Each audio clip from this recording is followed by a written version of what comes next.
Babaji Netralaya I హాస్పిటల్స్లో ఇప్పుడు LASIK లేదా పీఆర్కే సర్జరీ ఒక్కో కంటికి కేవలం 7,999 రూపాయలు మాత్రమే. లాసిక్ లేదా పీఆర్కే ఎవాల్యుయేషన్ ఉచితం.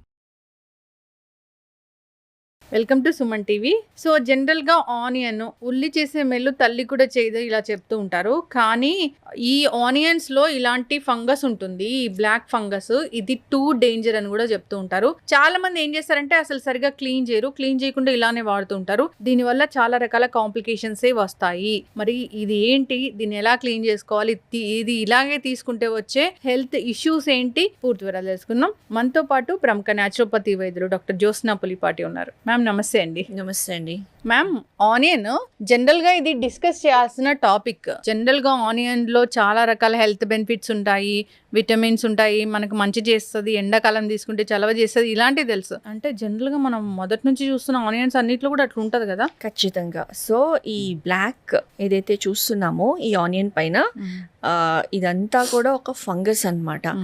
అండ్ మనం అసలు ఉల్లిపాయ లేదే వంట చేయడం ఇంపాసిబుల్. ఉల్లిపాయ, టొమాటో.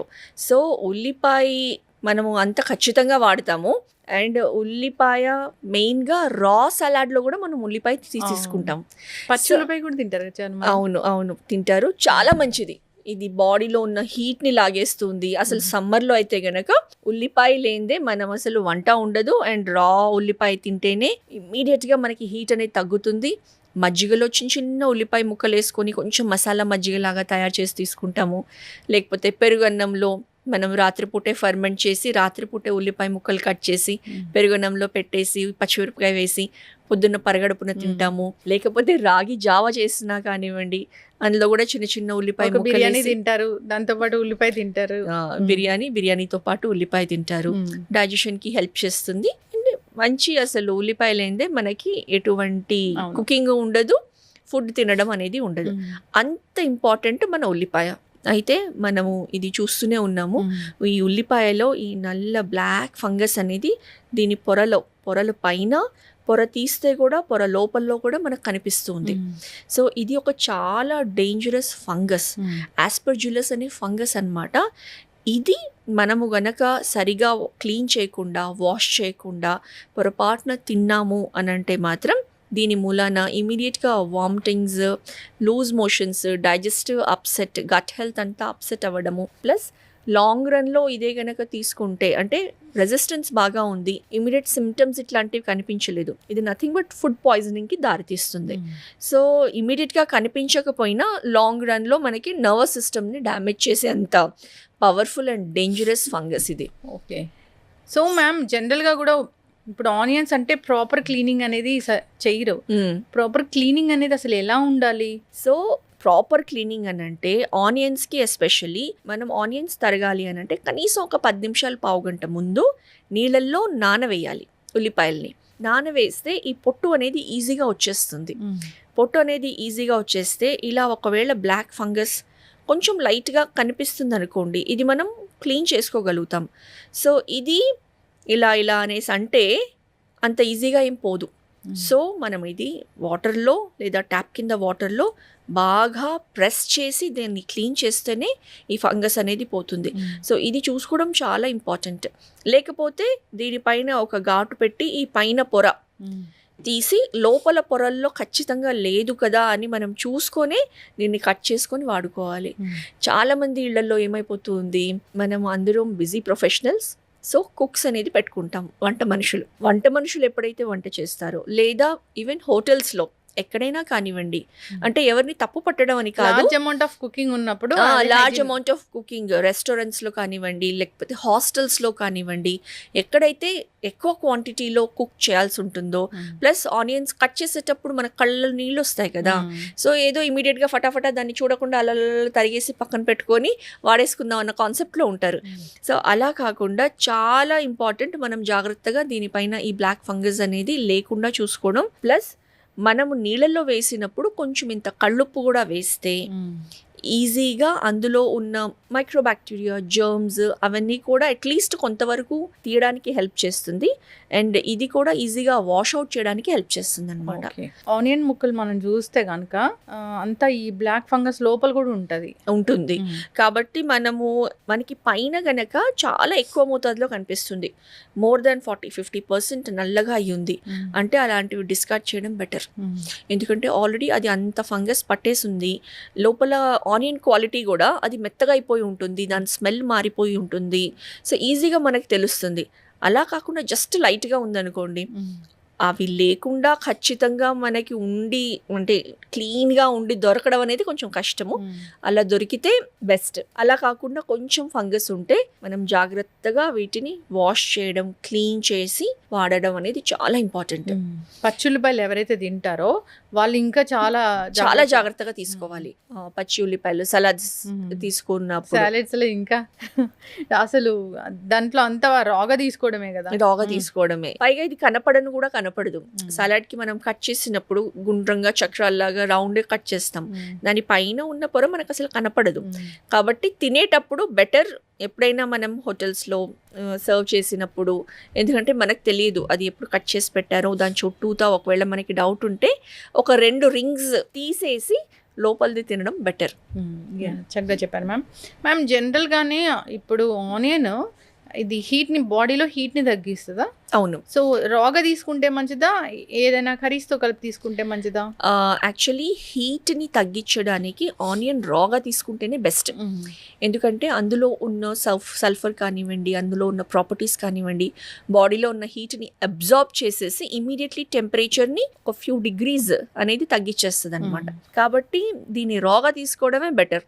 రాగా తీసుకోవాలంటే ఈ జాగ్రత్తలన్నీ మనం ఖచ్చితంగా ఫాలో అవ్వాలి. ఎందుకు చాలా మంది ఒక సాక్స్ లో ఆనియన్ పెట్టుకొని, ఆనియన్ స్లైస్ పెట్టుకొని నైట్ అంతా అది నిద్రపోతారు. ఎగ్జాక్ట్లీ. ఎందుకంటే ఇది ఎక్సలెంట్ డీటాక్స్ గా కూడా పనిచేస్తుంది. ఆనియన్స్ కి అంటే మనము ఇంటేక్ తీసుకుంటే గనక బాడీలో వెళ్ళి అది హీట్ని తగ్గిస్తుంది. అంతేకాకుండా ఎక్స్టర్నల్గా లైక్ పాదాల్లో మనకి ఏదైతే స్కిన్ ఉంటుందో అది ఎక్కువ పొరాసిటీ ఉంటుంది, పోర్స్ ఎక్కువ ఉంటాయి అన్నమాట మన పామ్స్లో ప్లస్ ఫీట్లో. కాబట్టి అక్కడ స్వెట్టింగ్ ఎక్కువ రావడము, బాడీలో నుంచి టాక్సిన్స్ అనేది ఆ ఏరియాలో ఎలిమినేట్ అవుతుంది.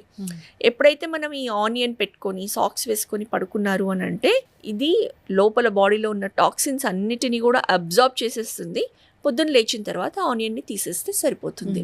అంత పవర్ ఉంటుంది ఈ ఆనియన్కి. హీట్ అంతా అబ్జార్బ్ చేస్తుంది, బాడీని చల్లగా ఉంచుతుంది అనమాట. సో ఎస్పెషల్లీ సమ్మర్స్ ఎవరికైతే హీట్ బాడీ ఉంటుందో అలాంటి వాళ్ళకి ఈ రకమైన టిప్ ఫాలో అయితే కనుక ఎక్సలెంట్గా ఉంటుంది. ఇంకొకటి ముక్కు నుంచి రక్తం కారడము మనం సమ్మర్లోనే ఎక్కువగా చూస్తాం. అప్పుడు ఆనియన్ స్మెల్ చూస్తే కూడా అది తగ్గుతుంది. అవును. సో ముక్కు నుంచి రక్తం కారే కండిషన్ వచ్చింది అని అంటే ఎస్పెషల్లీ సమ్మర్స్లో బికాస్ ఆఫ్ బ్లడ్ వెజల్స్ అనేది బ్రేక్ అయ్యి మనకి ఎక్స్పాండ్ అయ్యి ఎలాస్టిసిటీ బ్రేక్ అయ్యి బ్లీడింగ్ అనేది జరుగుతుంది. సీరియస్ కండిషనే. సో ఒకవేళ నోస్ బ్లీడింగ్ అవుతూ ఉంటే కనుక ఇమ్మీడియట్లీ రా ఆనియన్ స్మెల్ చూపిస్తే కనుక సల్ఫర్ స్మెల్కి వాసో కన్స్ట్రక్షన్ అనేది జరుగుతుంది, కొంతవరకు హెల్ప్ చేస్తుంది అనమాట తగ్గడానికి. ప్లస్ అలాంటి కండిషన్లో ఐస్ క్యూబ్ తీసుకొని నోస్కి అప్లై చేస్తే కూడా మెయిన్గా బ్లడ్ వెజల్స్ అన్నీ కన్స్ట్రిక్ట్ అవుతాయి, క్లోజ్ అవుతాయి. అండ్ నోస్ని ఇలా ఉంచకుండా కంప్లీట్లీ ఈ కండిషన్లో మనం హెడ్ అనేది పెట్టుకోవాలన్నమాట సమ్మర్లో నోస్ బ్లీడింగ్ అయినప్పుడు. ఇంతే కాదు, హెయిర్కి ఆనియన్ ఆయిల్, ఆనియన్ జ్యూస్ అనేది చాలా చాలా వైరల్ అవుతున్న టాపిక్ అది. అవును. సో హెయిర్ గ్రోత్కి ఆనియన్ జ్యూస్, ఆనియన్ని మిక్సీలో వేసుకొని ఆ పల్ప్ వచ్చిన దాన్ని మనం ప్రెస్ చేసి ఆ ఆనియన్ జ్యూస్, రా ఆనియన్ జ్యూస్ని ఎక్కడైతే హెయిర్ థిన్గా అవుతున్న ఏరియాస్లో అప్లై చేస్తే దానిలో ఉన్న ఏవైతే ఇంగ్రీడియంట్స్ ఉన్నాయో, కాంపోనెంట్స్ ఉన్నాయో అది హెయిర్ ఫాలికల్స్ని స్టిమ్యులేట్ చేస్తుంది, హెయిర్ రూట్స్ని స్టిమ్యులేట్ చేసి గ్రోత్కి హెల్ప్ చేస్తుంది. సో అంత మంచి ప్రాపర్టీ ఆనియన్. ఇంకా ఇది సర్వ ఔషధం లాగానే మనం ట్రీట్ చేయొచ్చు అనమాట. కానీ కొందరు ఎందుకో కొన్ని పూజలు చేస్తారు, అప్పుడు ఏదైనా దీక్ష చేస్తారు, అప్పుడు దీన్ని అవాయిడ్ చేస్తారు ఎందుకు? అంటే ఆనియన్, తర్వాత వెల్లుల్లిపాయ, అల్లం, వెల్లుల్లి ఇవి ఎందుకు అవాయిడ్ చేస్తారు అని అంటే కొన్ని రిలీజియస్ బిలీఫ్స్ ప్రకారము దే ఆర్ స్టిమ్యులెంట్స్ అనమాట బాడీలో. ఇవి స్టిమ్యులేట్ చేస్తాయి. సాత్వికమైన ఆహారంలో దీన్ని కన్సిడర్ చేయకుండా ఇది స్టిమ్యులెంట్గా పనిచేస్తుంది అన్న ఉద్దేశంతో ఆనియన్ని వాళ్ళు చేసే ఆ రిలీజియస్ ప్రాసెస్లో, ఆ దీక్షలో ఎటువంటి రాజసికమైన నేచర్ రావద్దు అని చెప్పి దాన్ని అవాయిడ్ చేస్తారు. మన ఫుడ్ మన బాడీని అంతగానో ఇంపాక్ట్ చేస్తుంది. సో మన భగవద్గీతలోనే చెప్పి ఉన్నారు, ఆహారం అనేది 3 రకాలు ఉంది: సాత్వికం, రాజసికం, తామసికం. సో సాత్విక ఆహారము అని అంటే సేమ్ చాలా సాధుగుణతో ఉండడము, కామ్గా కంపోజ్డ్గా ఉండడం, అలాంటి నేచర్ ఉంటుంది. సెయింట్స్ నేచర్ అనమాట. So any fresh food, fresh fruits, vegetables ఇవన్నీ మనం తీసుకుంటే కనుక సాత్వికమైన గుణాలు కలిగి ఉంటాము. సో ఉల్లిపాయని కొంచెం రాజసికమైన గుణం కింద పరిగణిస్తారు కాబట్టి దీన్ని అవాయిడ్ చేస్తారు. న్యాచురోపతిలో దీన్ని వాడతారా? న్యాచురోపతిలో ఉల్లిపాయ అనేది ఇట్ ఈస్ వన్ వెజిటబుల్, దాన్ని ఖచ్చితంగా వాడతాము. అవాయిడ్ చేసే ఇదేమీ లేదు. ఇన్ని గుణాలు ఉన్నాయి ఉల్లిపాయకి కూడా. అవి కొన్ని రిలీజియస్ సిస్టమ్స్లో ఏవైతే ఫాలో అవుతున్నారో వాళ్ళు అవాయిడ్ చేస్తారు, జైన్స్ కానివ్వండి, లేకపోతే దీక్షలు తీసుకున్నప్పుడు కానివ్వండి. బట్ న్యాచురోపతి ప్రకారం ఆనియన్ని ఖచ్చితంగా యూస్ చేస్తాము. ఆనియన్ ఆరోగ్యానికి చాలా మంచిది. అనేక రకాల విటమిన్స్, మినరల్స్ ఉంటాయి. ఈ ఆనియన్ పచ్చిగానే తీసుకుంటారు చాలా మందికి అలవాటు కూడా ఉంటుంది పచ్చిగా తీసుకునే అలవాటు. సాలెడ్స్ లో దీన్ని తీసుకుంటారు. దీనిపైన చక్కగా నిమ్మకాయ పిండుకొని కొంచెం సాల్ట్ పెప్పర్ వేసుకొని ఉత్తగా కూడా తింటే, ప్లస్ ఇది డైజెషన్కి కూడా చాలా బాగా హెల్ప్ చేస్తుంది. సో మనం ఫస్ట్ డే ఆనియన్ తిని ఆ తర్వాత హెవీ ఫుడ్స్ లైక్ బిర్యానీస్ తింటే కూడా హెవీనెస్ అనేది లేకుండా, ఆ స్పైస్ అనేది ఎక్కువ కాకుండా మన బాడీకి ఈజీగా డైజెషన్కి హెల్ప్ చేస్తుంది ఆనియన్. ఇలాంటి మంచి గుణాలున్న ఆనియన్ అందరూ తీసుకోవాలి. తీసుకునేటప్పుడు ఇలాంటి ఫంగస్లు ఇలాంటివి ఉన్నప్పుడు ప్రాపర్ క్లీనింగ్ అనేది ఖచ్చితంగా అవసరమే. సో దాని గురించి ఖచ్చితంగా అవేర్నెస్ ఉండాలి. ఈ వీడియో చూస్తున్నప్పుడు కానీ లేదా జనరల్గా కూడా ఈ ఇన్ఫర్మేషన్ అయితే అందరికీ వెళ్ళాల్సిందే. ఫాలో అవ్వాలని కోరుకుందాం. చాలా చక్కటి ఇన్ఫర్మేషన్. ధన్యవాదాలు. నమస్తే.